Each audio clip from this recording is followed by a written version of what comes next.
हमने ये भी देखा है कि भारतीय जनता पार्टी ने 370 हटाने को जिस तरीके से पूरे देश में रखा, वहीं कश्मीर की अपनी एक राजनीति है। अब बात कश्मीर विधानसभा चुनाव की है। लोकसभा चुनाव की तरह क्या आप यहाँ पर बहुत बड़ा स्टेक नहीं देखते, क्योंकि हमने देखा लोकसभा चुनाव में आप पूरे बाकी देश पर आपने फोकस किया, कश्मीर पर आपका बिल्कुल भी जोर नहीं था। विधानसभा चुनाव को लेकर आपकी क्या तैयारी है? क्या यहाँ पर बीजेपी लड़ेगी भी ठीक मजबूती के साथ?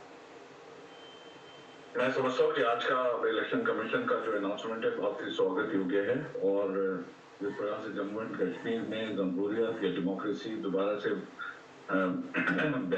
उसका दोबारा से रेस्टोरेशन होगा, ये बहुत बड़ी बात है। एक डेमोक्रेसी, एक प्रजातंत्र के लिए एक बहुत बड़ा संदेश है। हमारे तमाम आलोचक लगातार इस प्रकार की बातें कर रहे थे कि भारतीय जनता पार्टी की कोई इच्छा नहीं है, वहां पे लगातार लेफ्टिनेंट गवर्नर का रूल चलाने की इच्छा है और सुप्रीम कोर्ट के आदेश के बाद भी वो लोग अपनी अटकलें लगाते रहे कि शायद सितंबर से पहले चुनाव भारतीय जनता पार्टी नहीं करे। लेकिन भारतीय जनता पार्टी की नीयत बिल्कुल साफ है। वो चाहती है कि एक अमन शांति का वहां पर माहौल बने।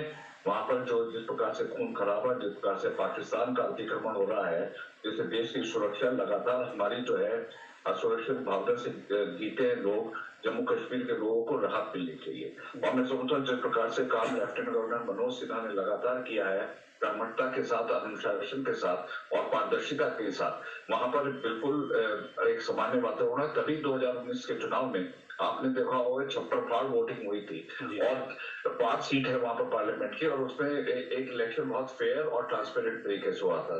तो ये कहना भी गलत है कि भारतीय जनता पार्टी की नीयत नहीं है वहां पे इलेक्शन कराने की। हम चाहते हैं वहां डेमोक्रेसी आए, जम्मू कश्मीर के अंदर शांति फैले। और जहां तक हमारी तैयारी का मामला है, आपने देखा पार्लियामेंट इलेक्शन में भी हमने 2 सीटें जीती हैं। तो ये कहना, और जो वहां के जो पूर्व मुख्यमंत्री थे उमर अब्दुल्ला और महबूबा मुफ्ती, वो इलेक्शन बारामूला से और अनंतनाग राजौरी से हारे हैं। तो वहां पर उनकी स्थिति, भले ही नेशनल कॉन्फ्रेंस आज अपनी पीठ थपथपा रही हो, लेकिन इलेक्शन नेशनल कॉन्फ्रेंस के जो मुखिया थे उमर अब्दुल्ला, वो खुद ही वहां पे इलेक्शन आ रहे हैं, महबूबा मुफ्ती वहां पे चुनाव आ रही है। तो ये तो उनकी जमीनी स्थिति, इसका मतलब भारतीय जनता पार्टी को वहां पे जनता ने उनको एक समर्थन दिया है और एक बहुत प्रकार का वहां पर एक वातावरण बनाने में हमारा जो सहयोग और योगदान रहा है वो बहुत सराहनीय है। और इस प्रकार की बातें करना और तमाम आलोचना की फैक्ट्री जो चला रही है कांग्रेस और नेशनल कॉन्फ्रेंस वाले, पहले इन्होंने गुप्तकर अलायंस बनाया, अब इनमें आपस में देखिए, जब आप अगर फारूक अब्दुल्ला के स्टेटमेंट को सुनिए तो कोई एक दूसरे के साथ खड़े होने को तैयार नहीं है। तो ये जो गुप्तकर अलाउंस का जो रेजोल्यूशन था वो पहले से धराशायी हो गया। ठीक है, राजनीति, एक स्थानीय राजनीति, लोकसभा चुनाव की राजनीति भेद होते हैं, हम देखते हैं कॉम्बिनेशन बनते बिगड़ते हैं।